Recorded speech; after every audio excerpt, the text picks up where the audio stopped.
Our lives are storybooks we write for ourselves. Wonderfully illustrated by the people we meet. Some of us have had a person who has influenced our lives and played a significant role into shaping us into the people we are today. For me, my mother is that person. Without my mom, I would never learn how to be a friend, to trust, and how to depend on myself. She's the one I look to when it comes to guidance and advice. She's one of the most courageous, intelligent women I know, and the type of person who puts her family before anything and anyone. One of my mother's best qualities is that she's caring and puts others before herself.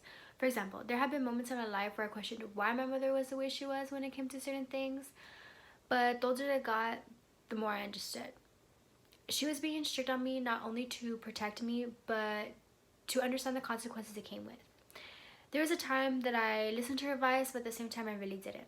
I was involved in a toxic relationship, and at the time I didn't realize it was toxic.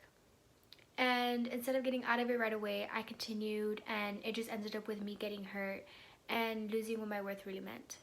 I knew that the moment she found out that I lied and betrayed her trust, it would be some big lecture and I told you so. When she saw how it affected me emotionally, she put all that aside and gave me advice and made me realize that just because a boy tells you that you are everything doesn't match up to when they actually show you. I realized why she was strict all these years. She was protecting me from something she experienced herself when she was around my age. Parents just want the best for you and don't want you to make the same mistakes they did when they were our age. The way she raised me involved being strict, but it was also the fact of letting me just be me and exploring on my own. I learned that even though she might have some things going on in her own life, that I can always go to her when I'm in the need for guidance. Another one of my mother's best qualities is her leadership.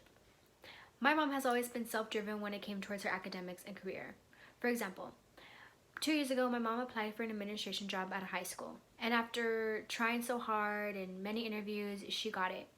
But leadership isn't just about who's in charge of a person or who has more authority.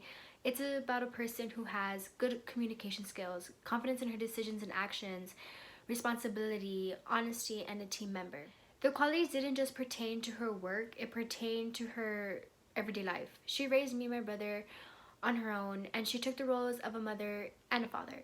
She put the qualities of her leadership and caring into the way she raised us. Day by day, her qualities take part in my everyday life.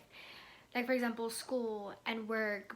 But when it comes to me thinking about the future, like of a family, I want communication skills, responsibility, and honesty to partake in decisions on the way I decide to raise my family. In the end, my mother has been an influential person in my life with the qualities that she possesses. Not only has she shaped me into a trustworthy and honest person, but has taught me how to be caring towards others and how to be a leader in my personal life and in the workplace as well.